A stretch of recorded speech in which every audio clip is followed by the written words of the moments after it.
So welcome to this little talk about the ring, and especially the leitmotifs in the ring, because you can talk a lifetime about the ring, of course. So I'm just going to focus on leitmotifs, which also takes a lifetime, but only one. So that's me.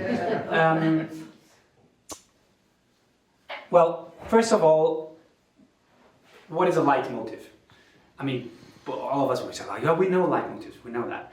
The fun thing is, Wagner himself never called them leitmotifs. It was Hans von Wolzogen, who edited the Bayreuth sheets, who first came up with that title. Wagner himself, he used some terms in Oper und Drama, which was going back to where we stand, let's say, in terms of his concepts, yeah, what was his ideology, his artistic ideology at the time of the ring. He had just come back from quite an intense period after Lohengrin of reflection. What do I want to achieve with my art? Where do I want to go? What do I want to express? And what are the means to do so? And it was a very prolific time in terms of his writings. He wrote a lot. I mean, actually, he considered himself very much a writer, as well as a composer, yes. But maybe his main identification as an artist was as a writer. So most of his most important writings date back to this time period just before he started writing the ring cycle, the music. And the most important, of course, is Oper und Drama. It's very long, it's very extensive, and there also the theory of leitmotifs is developed. And also the very important theory of all the Stabreim, you know, the Vaya, Vaga, Woge, du Welle, why he has got all these alliterations. He has developed a whole artistic and linguistic theory why this needs to be like that. So, in Oper und Drama, he speaks about road signs for emotions. That's one of his terms for leitmotifs. Or he speaks about main motives of the dramatic development. Also melodical moments, he says. So where does this all originate? Many of you maybe have been to the Dutchman already. It starts with what is a leitmotif, no? And that's just open fifths. That's just the first possible steps of the overtone row, as most of fanfares are. And this is where leitmotifs start. They're always fanfares. And that makes sense in terms of his idea of them being road signs for emotions. Because a road sign is like a fanfare, yeah? You're being told, attention, something important is going to happen. And so this is all, every time the Dutchman appears, you have to get this, which is a derivation of the overtone row, which would be just. So you have. If you go on one step further, here he doesn't use yet the third. If you go one step further, you would arrive at the third. Yeah, you've got that in the next opera. Yeah.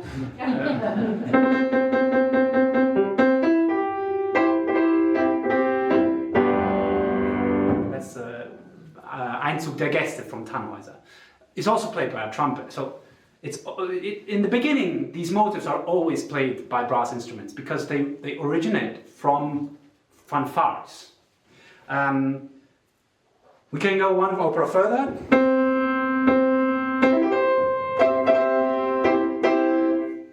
That's Lohengrin, the King's Trumpets, and there they actually are a fanfare. It's not only a fanfare in the orchestra, but it's actually a stage band playing that. No, it's the same for Tannhäuser. When the guests come in, it's played on stage. So it's really a scenic moment. So it's very much connected with something that happens on the scene, and that was the whole idea, creating a connection between what you see on stage and what you hear. And that is really the core of his dramatic theory as developed in Oper und Drama, which says we have to bring together the music and the scene, not just in a way where they support each other, but where they are so interlaced that the music helps us to actually understand a deeper layer of what there is happening on stage. And throughout his operas, he develops this towards a more and more complex texture of motivic complexes, and also his methods of development become more elaborate. We will see that later. You know, this always comes back like this. Also this. It's never changed throughout the whole opera. It always stays the same. It's established once and it stays like that. In The Ring, as opposed, we can see how over 4 nights, motives, once established in a very even simple diatonic way, become very, very distorted. We will see that a little later. And they're so important to understand leitmotifs because they're at the heart of his theory, bringing these two together and actually creating something bigger that will lead to a revolution. That's what he wanted. He was a revolutionary. Yeah, that's what his life was about. He wanted to change society to the better. Didn't manage. Also, he was a horrible human being, so he was maybe not the best person to try it with, but he tried it. He tried.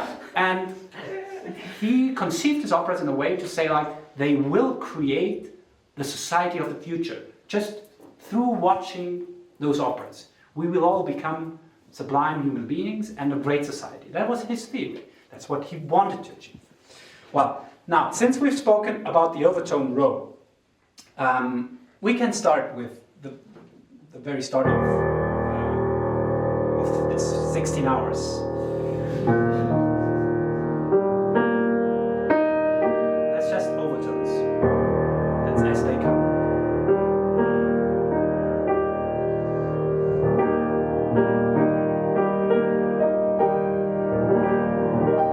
So this is the one. You start from nothing. You start from the cosmic background waves. Yeah, that's a low E flat, and then slowly, nature is somehow evolving. So it's like creation. It's a bit like evolution. Yeah, how life. So you've got this one component. We find the 2 like brick stones from which you can build leitmotifs.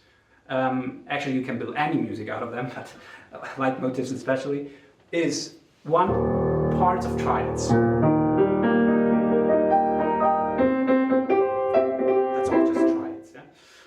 And then the second one that also appears quite in the beginning.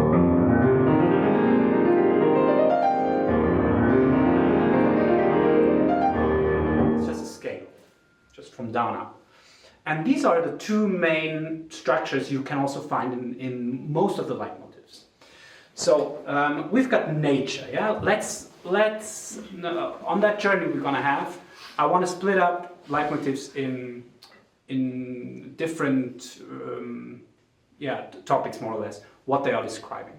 There's quite a lot of nature leitmotifs in The Ring because there's quite a lot of nature happening there. You've got, of course, the Rhine in the beginning, all of that.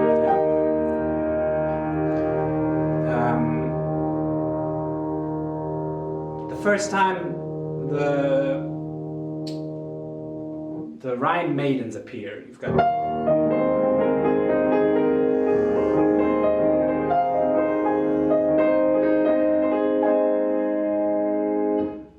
If you look 2 operas later, you're gonna have this.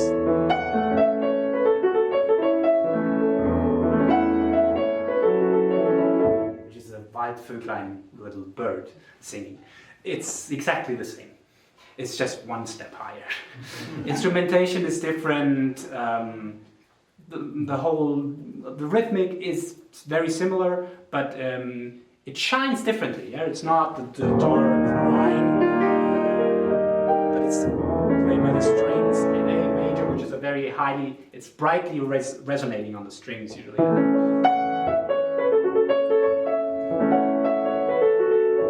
And then, once the Rhine maidens go on a bit, they come to this.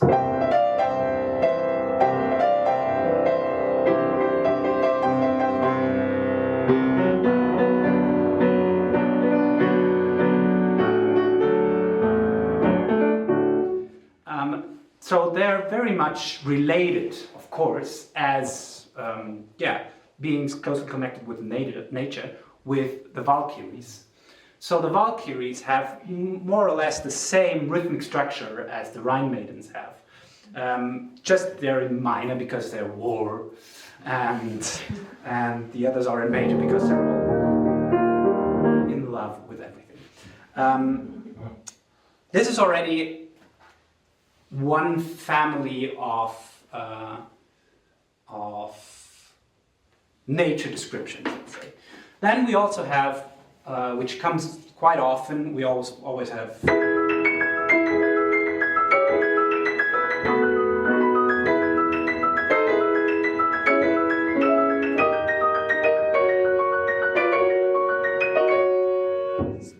that's the fire music. That comes the first time in Rheingold when Loge appears. Loge as a bringer of fire, and it comes back very often because in all possible ways there's always fire around Brünnhilden's Felsen. I don't know, the rock. Yeah, the rock. So this is more or less one first, big chunk of motives. The next, which is closest to that, are the motives that are correlated with things. And there again we come back to the fanfare.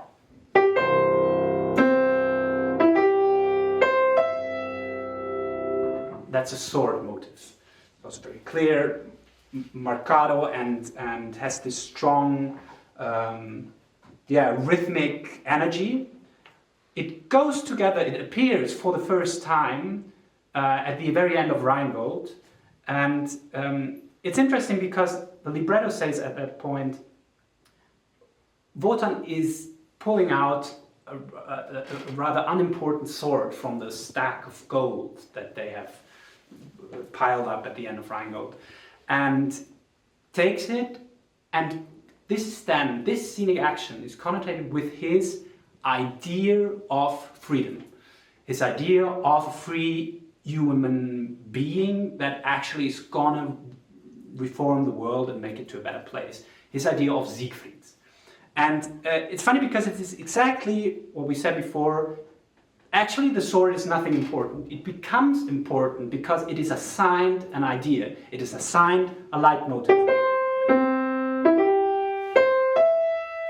And that throughout, it's one of the most constant actually of the leitmotifs in the rings. It gets rarely transformed or distorted.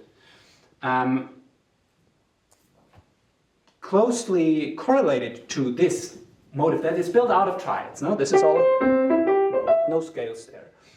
In the same tonality, we have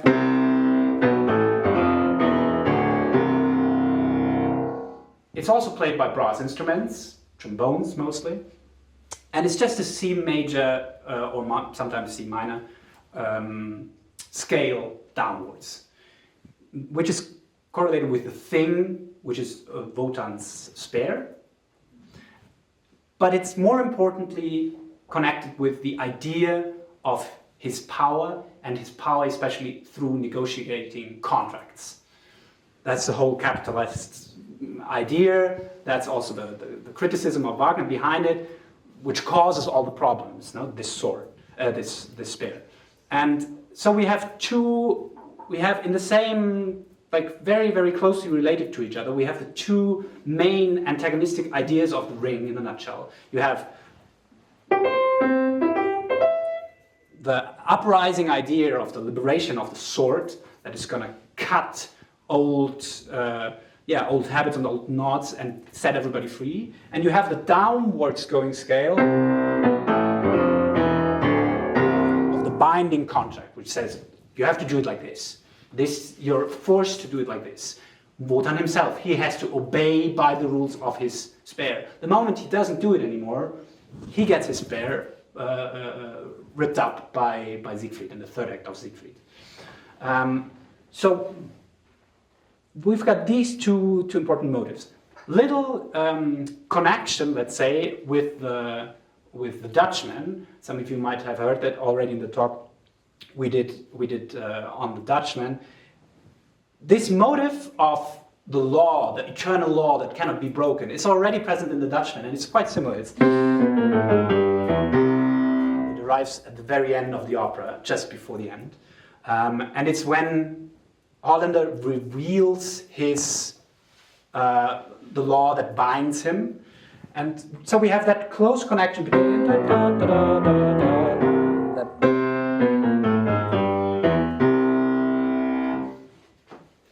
which means for Wagner somehow there were like archetypes of motivic structures that throughout all his pieces somehow always seem to have resembling representations. We've got that, for example, in the Dutchman, but we also have like the motive of compassion in Parsifal, which is quite close to the motive of love from Brünnhilde to Siegfried in the Rain.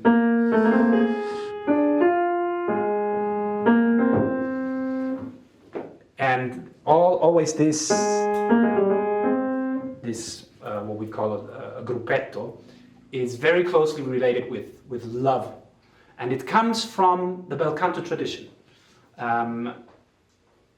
It appears, of course, in Dutchman. It appears quite often in Tannhäuser. It's quite present there with Elisabeth all the time. So we've got that, these archetypes that then for later analysis, when you look at Freud and Jung, that's of course a perfect, like a golden mine where you can find all kinds of explanations how these motives are correlated.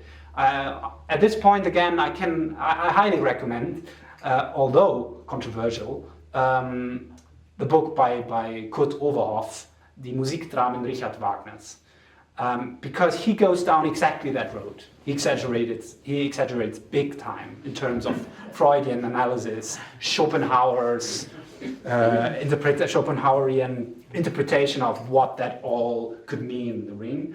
But it's very, very interesting to read, and then you can just say, oh, no. but as an inspiration, to me, I always go back to it, because he does it with such a deep reverence. I mean, he was insanely inspired by the master and everything. So it's with the deepest reverence. He does it in such a serious way, and he knows this stuff really, really well. Then one, of course, very important motive that is very closely resembling the sword is that's the Rheingold, when it comes for the first time. And then something else that is also very important and that we need very often is the ring.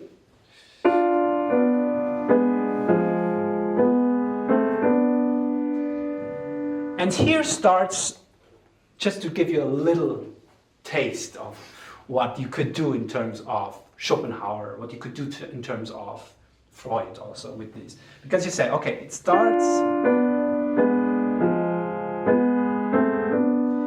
and it has kind of a cyclic form. It comes back to where it started off from. So, as opposed to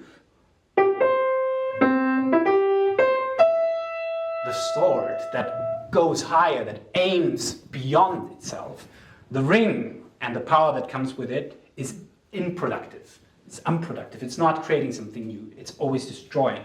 It's also tonally not defined. It doesn't belong to any world. That's a fully diminished chord that can resolve in any direction. So here you can say, well, that brings with it many complex problems. And it's true, and you get derived from it. You get, for example,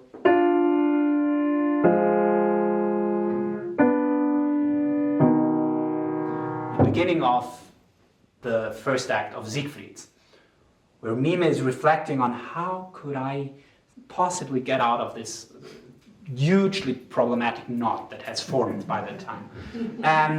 And he thinks about this It's called the motive of thinking also. He thinks about this in that are just the cornerstones of the ring.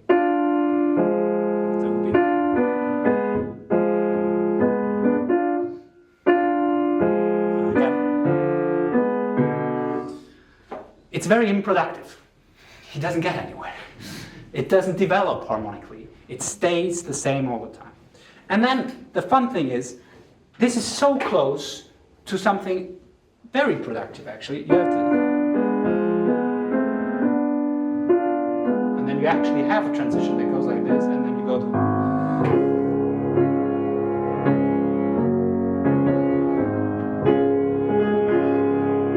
So with the power of the ring is closely connected to the power of the gods, of course, yeah, with Valhall standing there. Well, in the end, you might say, well, we've now already heard that all of these motives are just made out of either triads or scales. And there's only so much scales or triads you can build together. They're always going to resemble each other. And that's true, but that also makes the genius of it all, because they all seem natural and evocative, and you can use it in many, many different ways. They're closely connected to each other. You can always find some relationships, but nonetheless, they're very, very clearly distinguishable. Yeah, you can immediately feel the difference between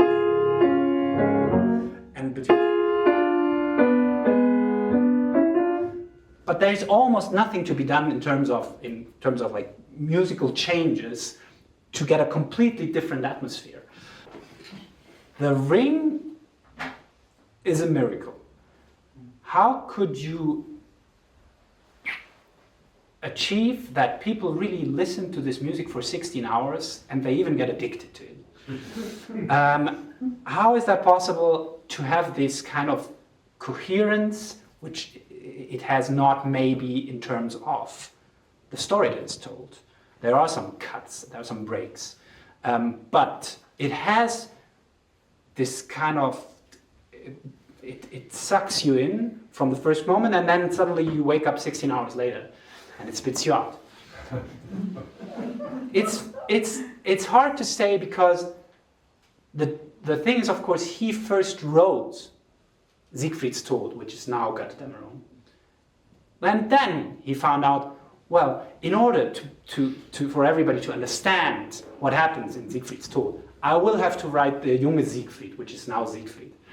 But well, to understand why this is all like it is in Siegfried, we have to have another opera. So we're going to have Valkyrie. And then actually I would need another opera. So this is how he ended up with 4 operas. He wanted to write only one.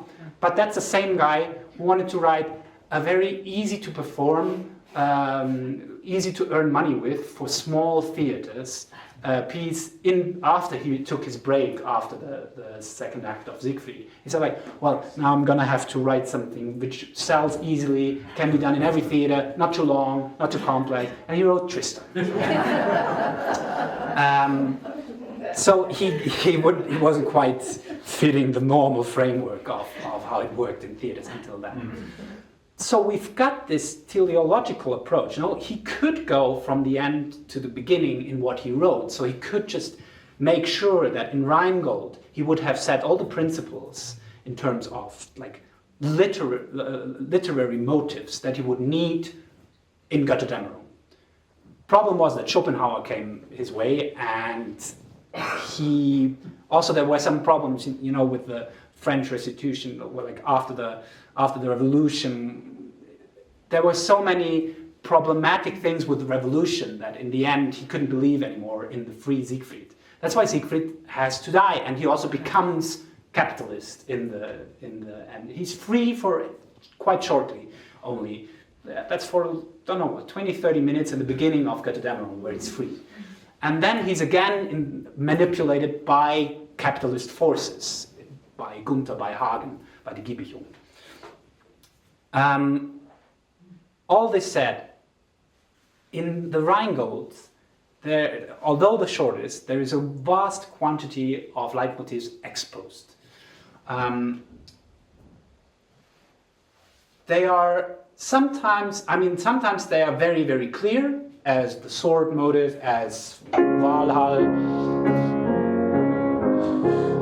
But then the the for me still thing that I can't really understand is how he made this journey sticky. I mean, he was kind of bound to use what he had. He could invent new material, of course, but what he already had, he had to take. He had to use for the rest of the cycle. And how he made it possible that all these motifs then add up so fantastically is a mystery. That's really just genius. You can't fully grasp. And I want to point out, after all these very, let's say, we've heard about different. We heard about nature. We heard about leitmotifs describing things. That's all very static still.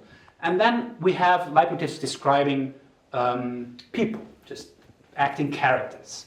And you have there some of them we have already heard. Wotan. That's clearly connotated with Wotan. Then something important that derives from the very beginning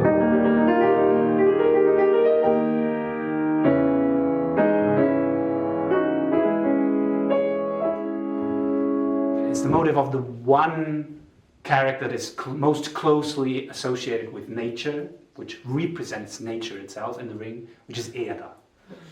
So Erda's motive is deriving from the Rhine itself. It's just in minor.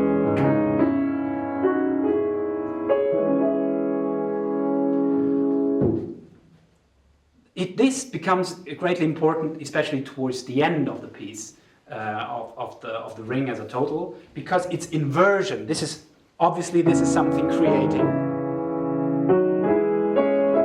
It's rising up, and it's derived from all this creational energy. There is also this destructive energy, which is just the same motive going down.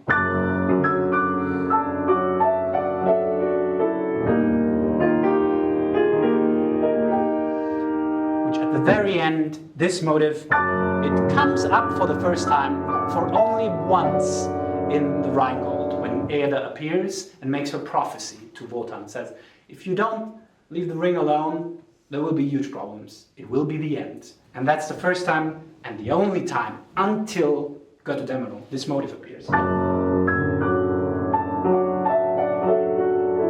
Which is the inversion, so it is the destruction of all existing. And that's a motive of the Götterdämmerung itself. That's also one of the genius things, that some motives are greatly employed throughout the whole piece, all the time. I mean, you hear the sword motif for 100 million times. But there are some motives that are used with great economy. Like, for example, this one. It's a nice motive. It's an inversion of a motive that comes very often. You know, but it comes only once in Rheingold, and then it comes back only in Götterdämmerung, where it's used more often. So he said, like, okay, I'm going to leave this alone now for Walküre and for Siegfried. I don't need it. The same thing for the redemption motive. It comes only one time in the third act of Walküre, when the Siegfried is announced to Sieglinde, and Sieglinde rejoices because that's the redemption. And it comes back only once at the very end of the ring, when all the motives are juxtaposed and everything comes together once more. So we've got Erda. Then we've got people that is very much closely related to working together with Wotan on a contractual basis. Yes.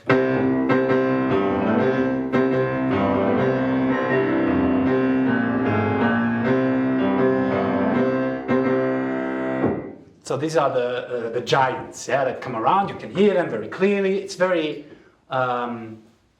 optical, that motive. Yeah, it's really describing something that you can actually see on stage. But then they also build a lot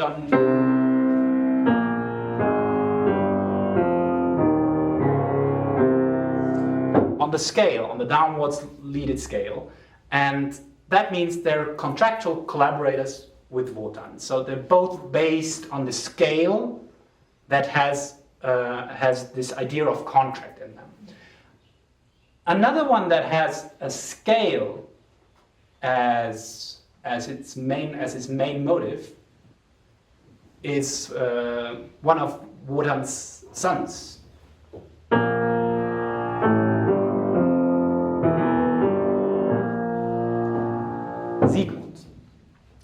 Siegmund is also based on a scale, yeah? Each time he comes in. Where is the first time? Let me see. Yeah, here.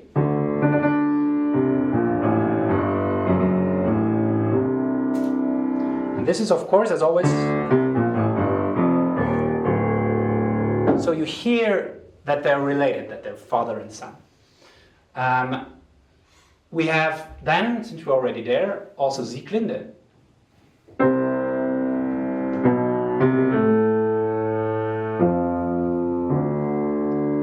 And this motive of Sieglinde, here it doesn't sound too happy here. But it's okay, especially when the so-called minne thirds come in. They're very generic thirds, just representing love in itself. Love not as a deep concept, but as affection.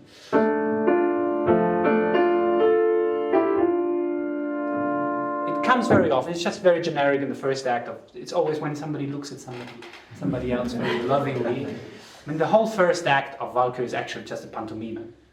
Most of the music is like really written as a pantomime. There's also a big chapter about this in Opera und Drama. It was very important for him that all his indications were actually done very, very precisely, because the music is written to represent exactly that movements on stage, but especially also the expressions they should have. Well, so we hear this for the first time for Sieglinde, you know? Doesn't sound too positive, but it's still okay. Now listen to this.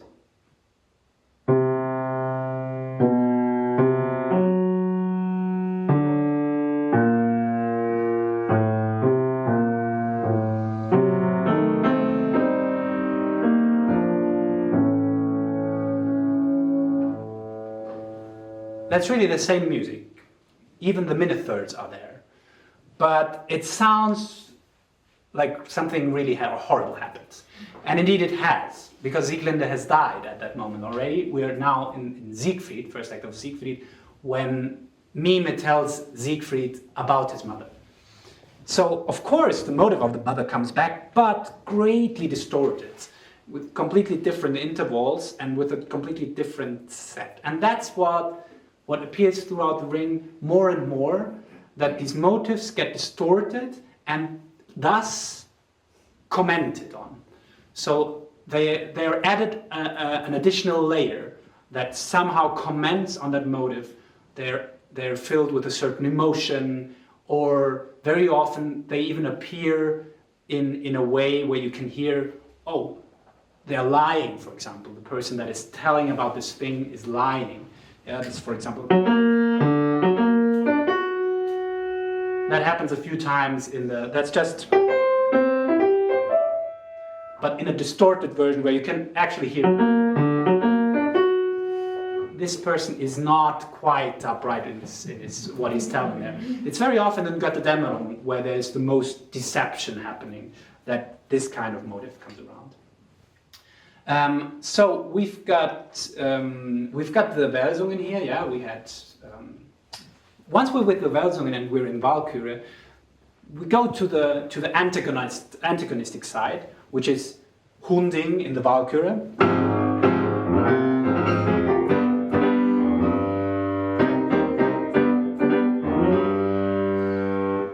And we have Hunding's like mirror, the same impersonification of antagonism against the big and beautiful ideals of Wotan, is Hagen.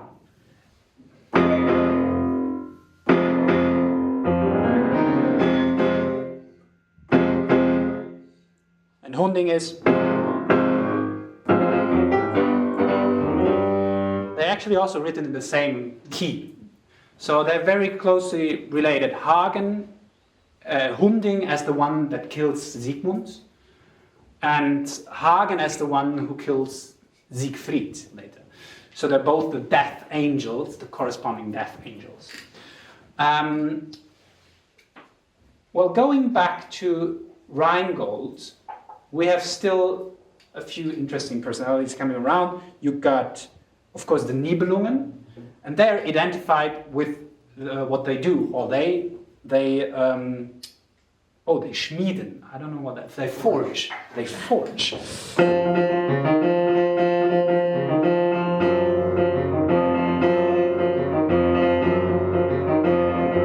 Yeah, you can hear the. I mean, that's really very visual. Yeah, I mean, it even is derived from the sound of the forging. How is it called? Anvil. Anvil. Yeah. So that is also. It comes from the stage. You can actually hear the anvils on stage, and then it is translated into the orchestra. Actually, there has been a great discussion that I had once with Thielemann and the Staatskapelle in Berlin, because while forging, it's always going to be. You can't do long notes. It's always short notes because it's just how it works, no, with a hammer. And the motive has all daggers on it, like all notes are written short. So it should be like. But you can hear if you listen to recordings, and we did it like this in Berlin as well, you very often hear instead of. Okay. So the first note is played longer. I have to say it sounds better. But there is quite a big discussion amongst conductors whether it's to be played short or it's to be played longer. Because in terms of musical writing, there is a legitimation to have it played longer. Because it's a note with a dot. He could have also written note with a dot and a pause. That would be okay. Beethoven has done this in his 7th Symphony. It's very clear for everybody. Like this is unclear, but for example, Jimmy Levine in Bayreuth, he always wanted it really short. One viola player of the orchestra told me once, his very first rehearsal in Bayreuth as a viola player was with Jimmy Levine and Siegfried. And he was like, well, conductor, we're stopping. And I went, smile very broadly, and would just say, well, violas, louder and shorter. And that's what he told me, yeah? Then I had that same discussion with Thielemann. I asked him, like, and he said, no, well, yes, but it comes so often throughout the whole thing, and the possibilities of modulation in terms of how it can be dealt with in terms of tempo and all of that are easier and more plastic when it's played a bit longer. So that as a little insight on what we're dealing with all day, or what we are making our minds up, or trying to at least. So what you also heard here, and now we're approaching a very, very interesting little journey we're going to have together, is it's combined. This motive is very often combined with this falling second.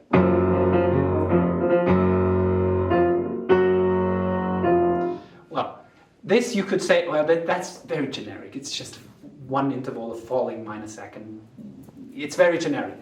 But it derives with great consistency throughout the whole ring, because this is connected with the abdication from love. And now we're encountering a motive that most of it, maybe some of you wouldn't even recognize as a part of the motive of the ring, because it's not very, very popular. It's this.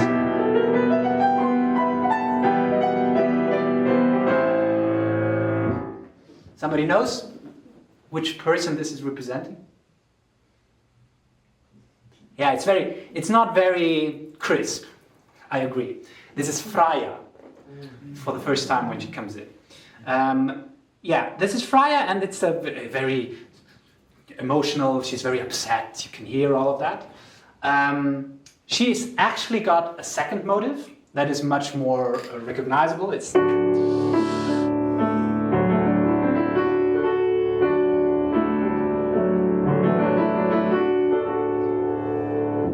but that's representing a different side of her personality. One, she is Freya, the sister of Fro and of the other gods, and she's very upset and anxious, and she herself is a loving being. The other one is she is tending to the apples that give eternal youth. And these apples are represented by this rounded motif. It's also, you can somehow hear it. It comes back to a cyclical form also here, so it's like apples. And throughout this motif, you can also hear her being related to Fro, because Fro just has the faster version of it.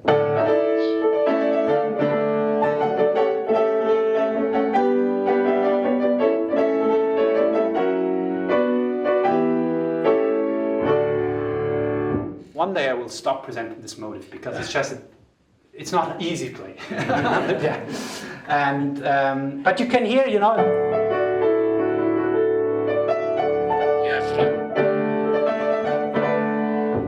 So they're brother and sister, and now we go back to this motif of Freya, and we'll look at it a bit closer. You have this, and now you've got the important part. And this is what becomes an eternal and symbol of love, especially of love that is problematic, let's say, throughout the whole ring. It is here exposed, and that's one of the very interesting things, I think. It has no great importance in Rheingold, but it is attributed great importance throughout the rest of the ring. First of all, because you get it in all the... That's always the motive of abdication from love, when Alberich curses the love. But then, if you go on to Walküre, for example, it's very present. We had this is fire.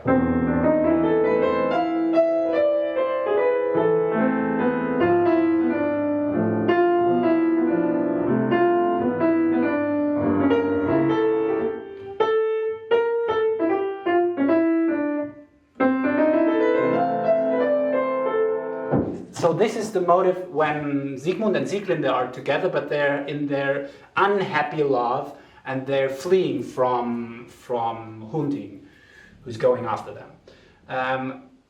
So this is one of the motives that is then greatly employed all the time, really. And it's very interesting how, from a quite unimportant motive in Rheingold, this develops into something greatly important in Walküre. We have something similar. Now we're going down a very Schopenhauer road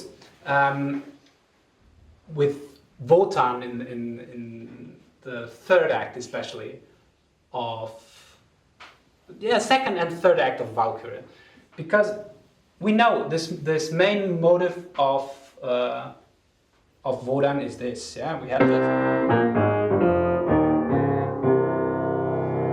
Now this is his will. First it's the motive of might. Later, when we approach the Schopenhauer idea more and more, this becomes more and more the idea of his will. He also says it a few times then. But he gets all caught up in his own will and ends up being, caught up in his own contracts. He doesn't find a way out. So instead of a clearly directed will, the will gets more distorted and caught up in itself.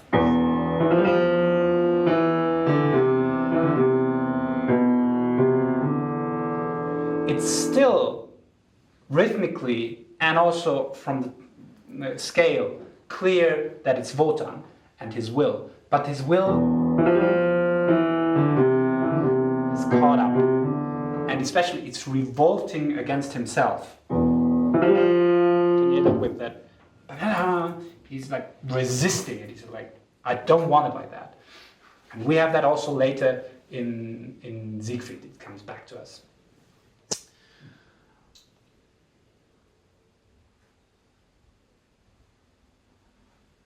yeah, speaking about Siegfried, I mean, if you take the Rheingold as the exposition of the drama, where everything is set out, the problems are presented, and the motives are presented, most of them already in Rheingold.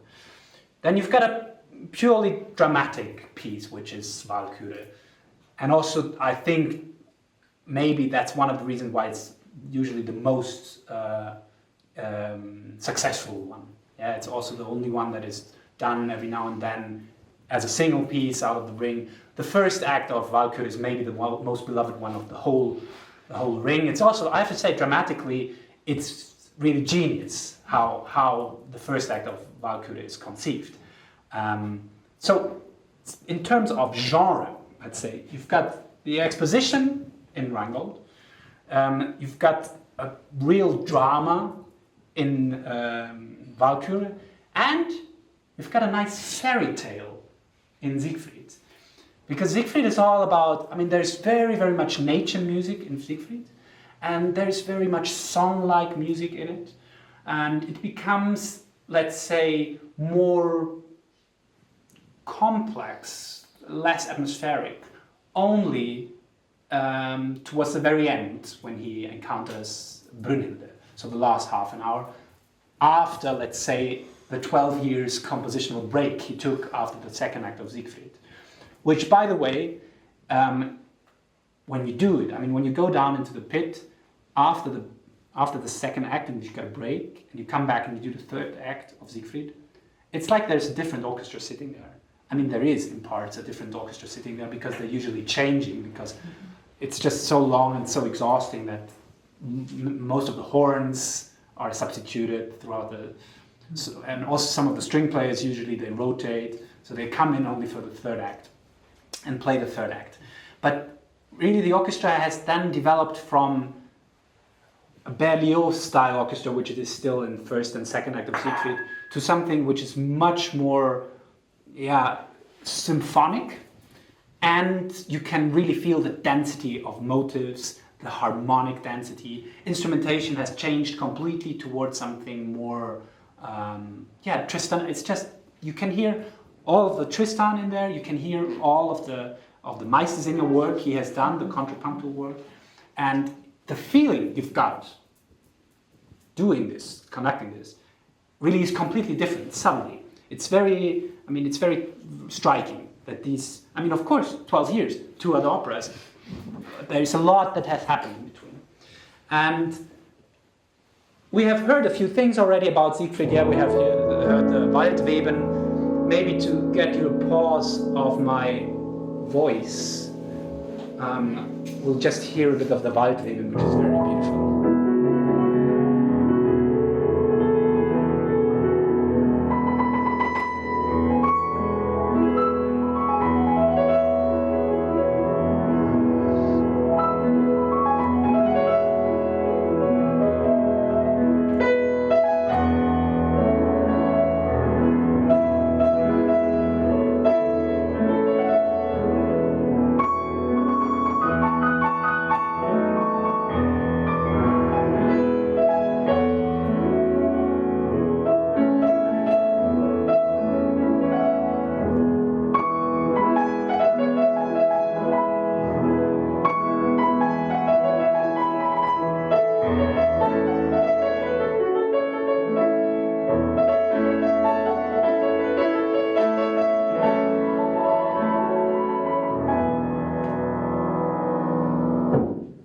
Pure nature description, birds singing here and there. I mean, we also have the beginning of the second act. Yeah, this is the middle of the second act. Where is the beginning of the second act? You get a different nature description that is also very impressive. No?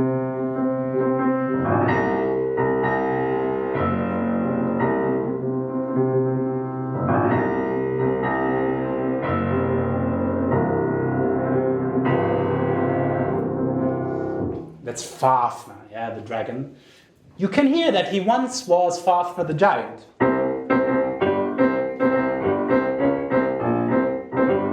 But now he's distorted. Yeah, he's ugly. He's also he's become this because he's got the ring. Yeah, the ring that allows him to change his form.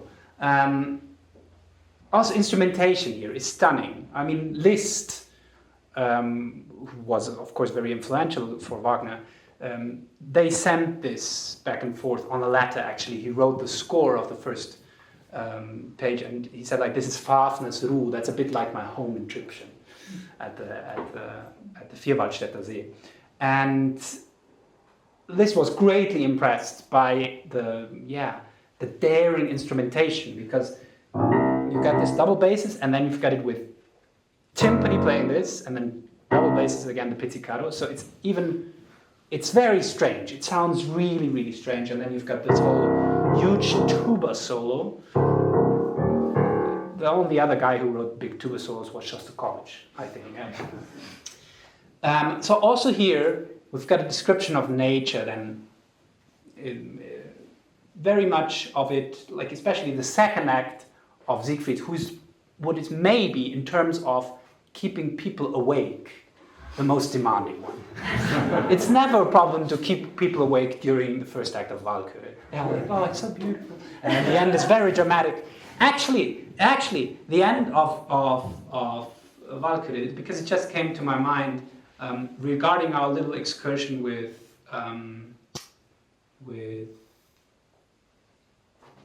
Freya, no? We've heard all about the love motive.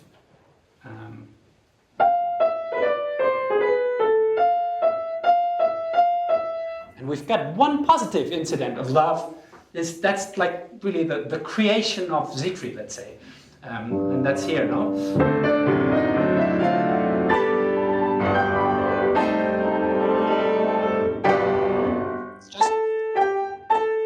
So that's very happy love.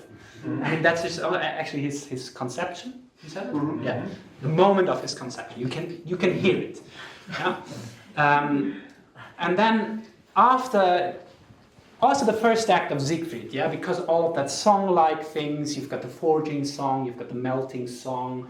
That's all great. Yeah, it has kind of a lot of fire in it. Yeah, and then you come to the second act of Siegfried, and actually nothing is really happening there. I mean, not much, yeah. An old story is retold between Albrecht and Wotan, and that's all kind of exhausting. And then it's still very long. Yeah, you would think, oh, it's not so long, but it's an hour and 20 minutes. And it is because of all these atmospheric elements. It's great, actually, but it's very hard to do well. So I always felt that performing the whole cycle, this is the act that needs the most attention in terms of doing really magic with all the colors and really loving every single moment and caring about it in order to make it interesting for the audience. So when we are talking about Siegfried, we've heard all of that, but we have not heard about Siegfried himself yet. Again, classical fanfare, played by a horn, actually on stage, yeah? But that's just Siegfried as he is. Siegfried then gets greatly transformed throughout the whole time he's there. Already in Siegfried, from Siegfried being the boy and just playing around in the woods with his horn, he becomes this.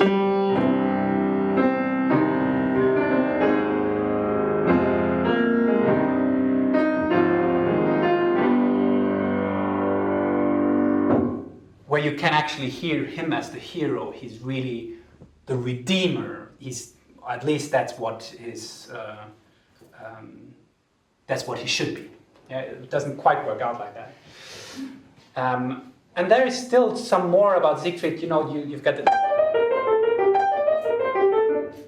all these motives in the forging songs where he's always complaining to Mine, and also that one gets transformed in.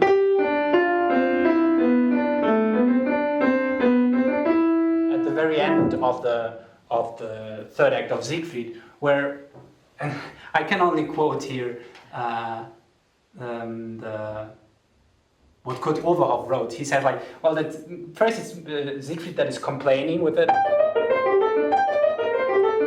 all the time, and then it suddenly becomes this. It becomes this very heroic.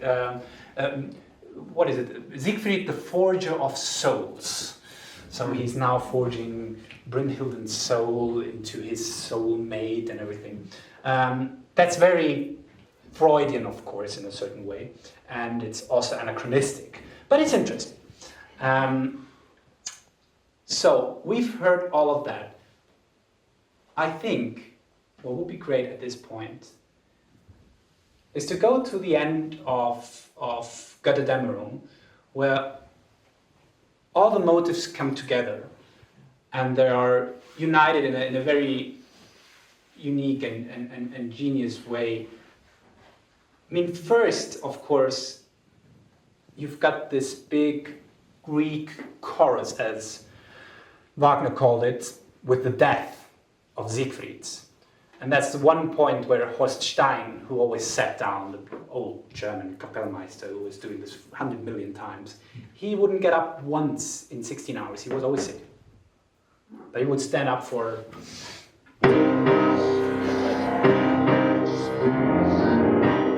And of course, the house would explode because boom, boom. If the orchestra sees you sitting all the time and then they see you stand up once and doing this, and it is very big, yeah, and it's telling the whole. It's like a chorus. Wagner himself called it that. He said, "That's my Greek chorus that is commenting on the death of Siegfried," and it's pretty much that because it's his life description. No, you've got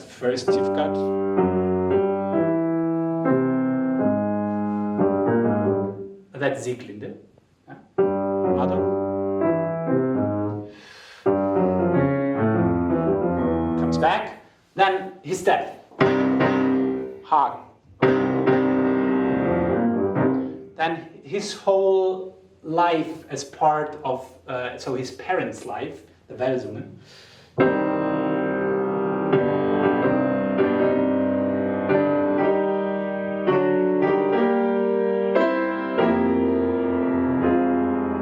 In German it's called Welsungen Weh, so it's the woe of the Welsungen, which are Siegmund and Sieglinde.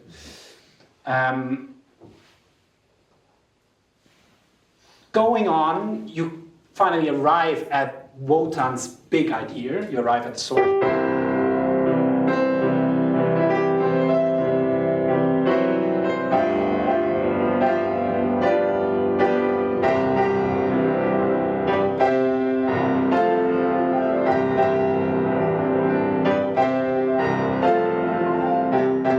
And now you hear Siegfried himself.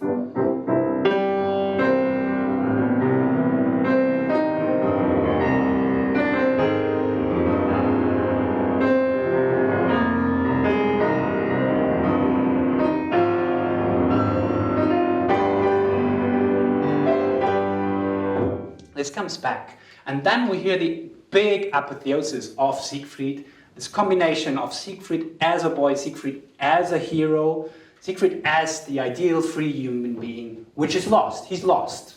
It's not going to be like that, yeah? But that's...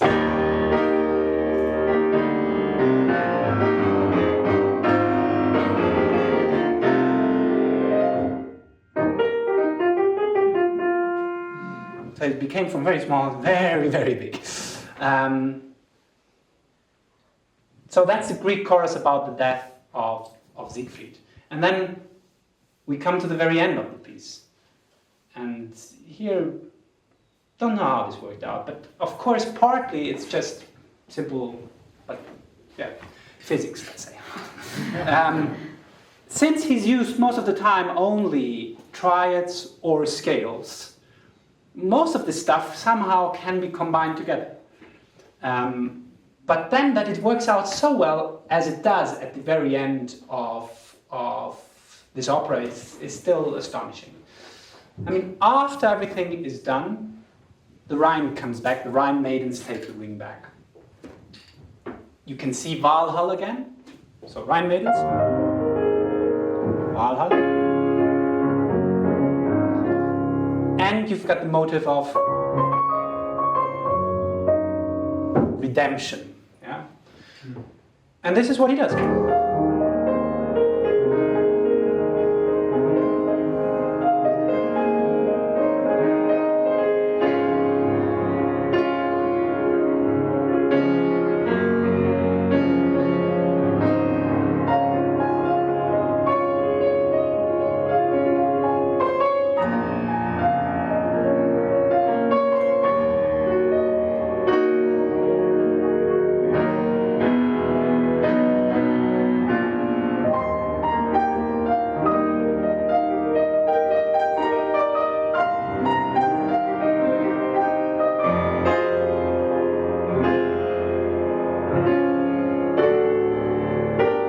Goes on like this. Yeah? So we've got the three big motives combined, and we've got, for one last time, we've got Götterdämmerung, the motive of Götterdämmerung.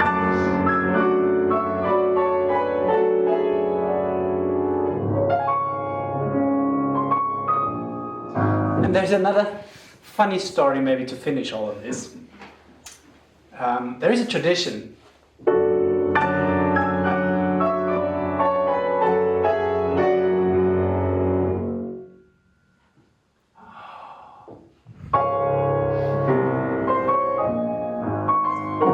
create a big gap in between these two. It has a reason in the score, because I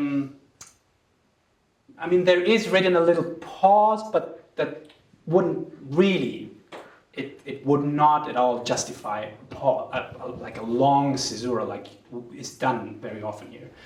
It's because he writes for the first violins afterwards, after this is done, which is extremely loud, because there's crescendo and there's a cymbal roll. Yeah, there's a cymbal roll, and it becomes very, very loud, because it's of course a destruction of everything. Everything goes down, so it becomes very loud at that moment. And then he writes in the beginning of the next bar, he writes piano for the first violins, and then only afterwards crescendo. And also brass on the next one is still written fortissimo, and then only diminuendo.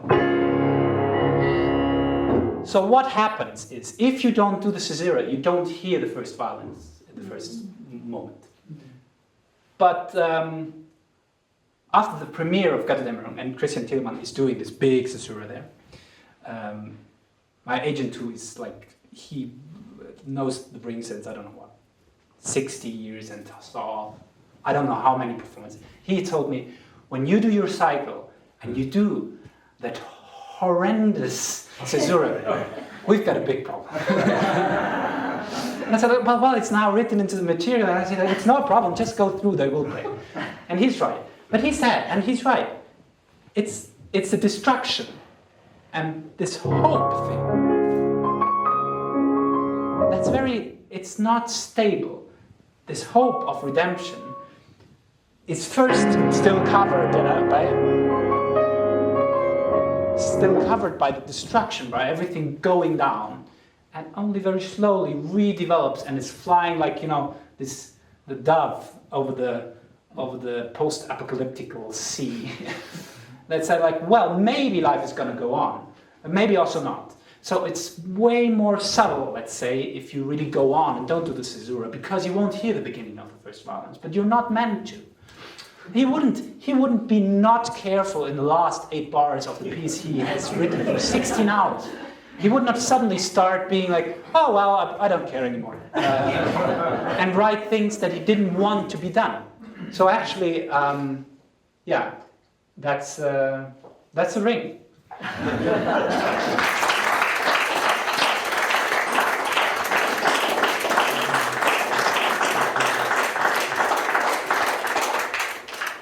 It'll never be the same. Any questions? Yeah.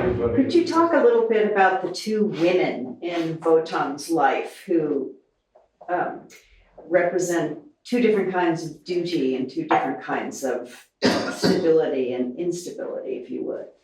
In terms of Fricka and Brynhilde. Yeah. Well, that's a whole other, it's a big, big realm, let's say. I somehow excluded them because you open another whole a barrel of but of also of, since this is mainly, I focused on motives here. One could go down the road of what principles they stand for, of course.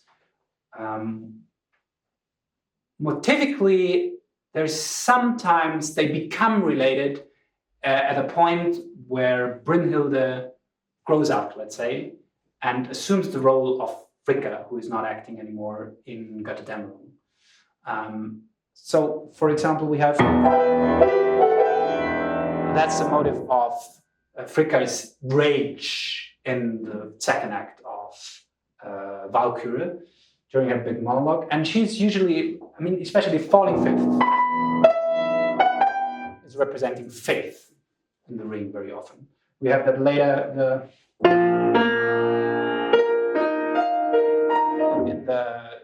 when the blood brotherhood is sworn. It's also the fifth is representing faith. And here also, Fricka as keeper of the faith and keeper of the law of marriage. So she's actually doing something that Wotan doesn't want to do. He's always turning against his own laws. Fricka is very much more insistent here. And then in Götterdämmerung, I mean, Brünnhilde is quite the opposite. No, usually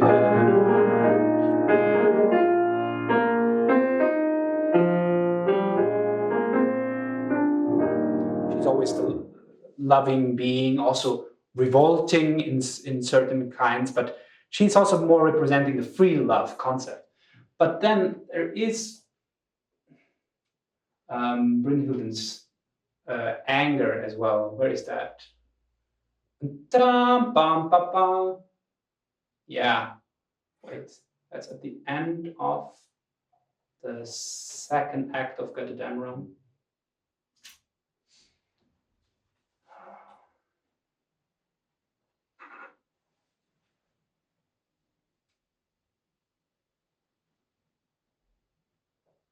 Yeah, there's a transformation from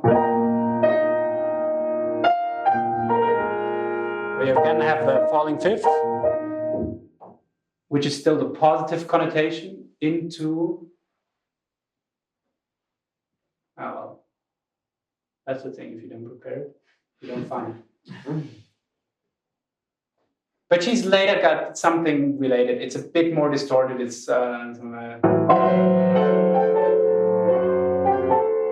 something in this realm. Yeah, no, here it is. Yeah.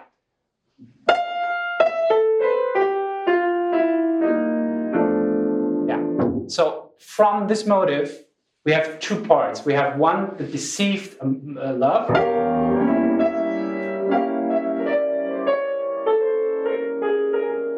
Which we know from Freya. And we have the falling fifth.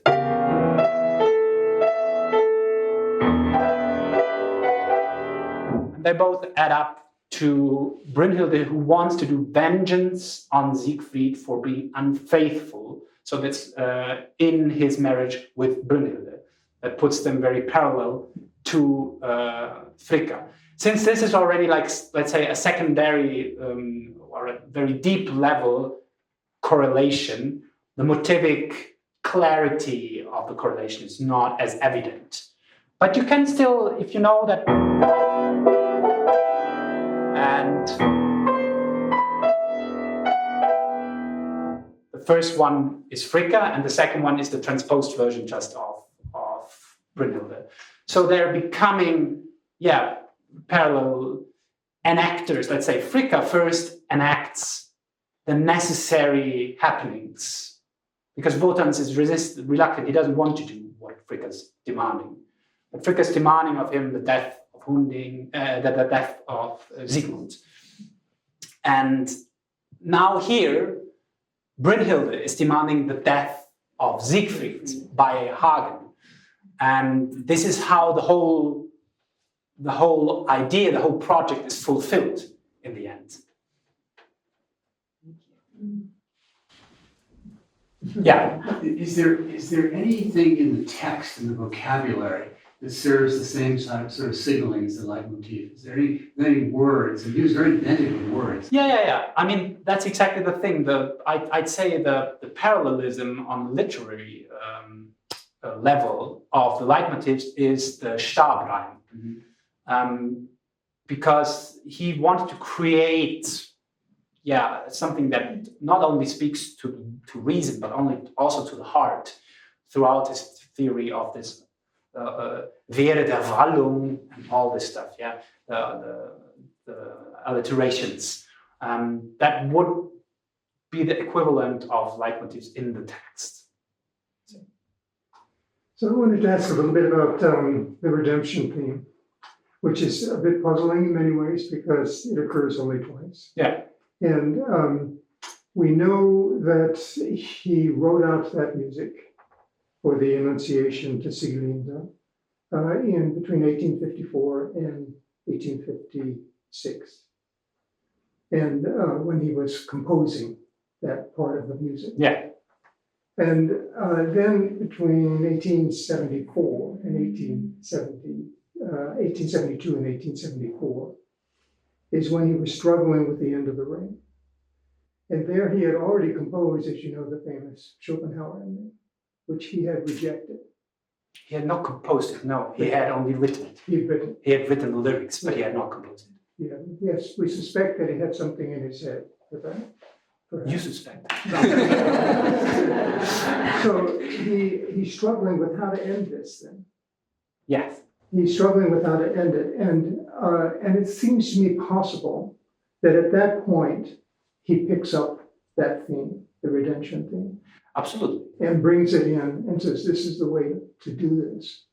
And if you do it that way, you suddenly have the notion of Sieglinde and Brunhilde actualizing the intentions of Wotan and Siegfried. In a sense, the lesson of the ring is in the hands of these two women. And he ends it, he actually, Wagner, when he writes it out, puts a little note to indicate the notion of das ewige Weibliche, the eternal feminine, which occurs at the end of Goethe's Faust. And he puts that little note in at the end of this as well. So in a sense, you have the lesson of the ring in the hands of the women. That's definitely one way of reading it. I mean, the thing is, you never can't really know what he intended. So this is one of the beautiful things about music, and that to everybody it speaks differently, and there is no right or wrong. So this is definitely one of the possible interpretations. In terms of, it makes a lot of sense to say, like, well, he was struggling, that's why he was recurring to a motive that has not been used since a long time, or only once. Because of course it's like, why putting at the end of the ring a motive that has not been used much? But maybe that's just the point, yeah? We use something that has not been overused. And but that's the beauty. This music speaks on so many levels, let's say. It can speak on the just purely musical level, it can speak on a political level, philosophical. You can see it from a woman's side of view, there is whole lectures about the legal implications in the ring. There's actually, I think, a book about it as well.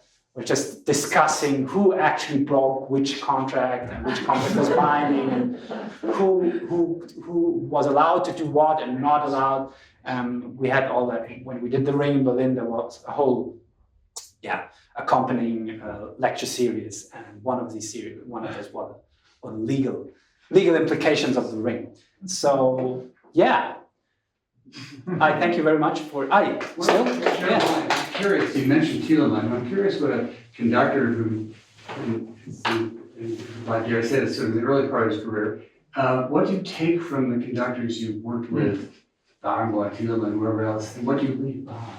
For example, the caesura. Well, the experience. No, the caesura. They have such. What you need with these pieces really is experience, because in order to have a good arc in terms of timing is really hard for, I mean, also their experience with what you need to bring out, how do you work the balance and all of that. But what you can't really like, learn yourself, that you can all see also from the score, but what you can't really see from the score is how does the audience hang in, let's say, and where do they really need attention. And that I got from Thielmann as well as from Barenboim. I mean, Thielmann is really quite pragmatic sometimes in the ring. He just says, well, here you need to go because they're gonna fall asleep.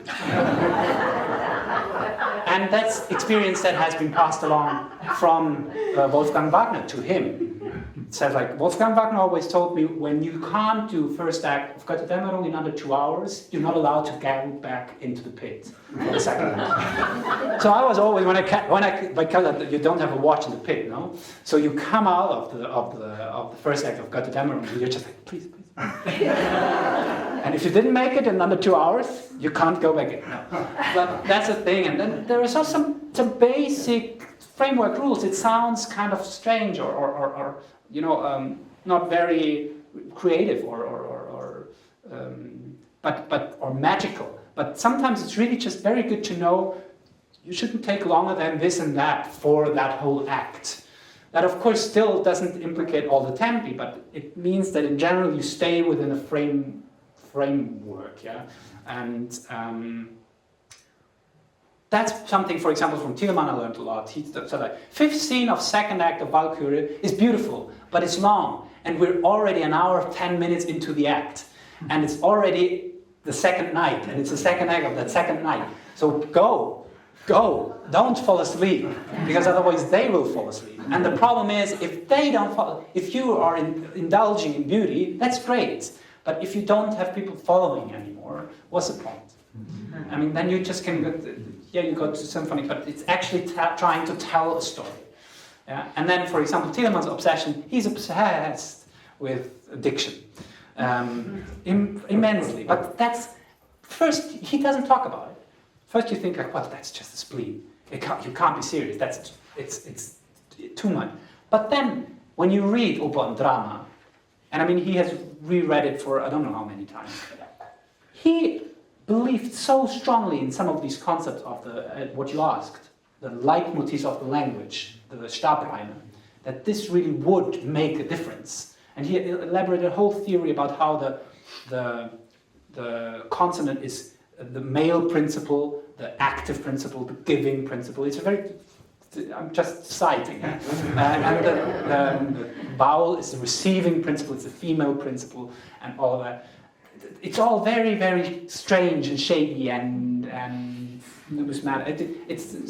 But he believed in it really, really strongly. So it's important actually to insist on that kind of text thing, because they just tend to, because it's hard, of course, to get text into these hard to sing lines. It's very exhausting, but it's worth it. Good. Thank you very much.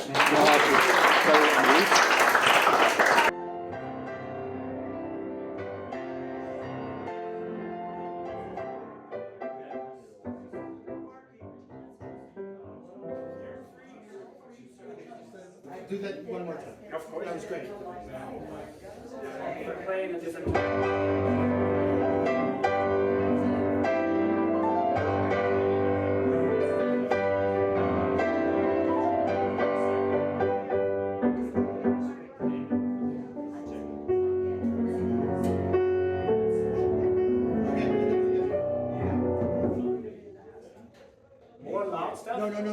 I think we're done.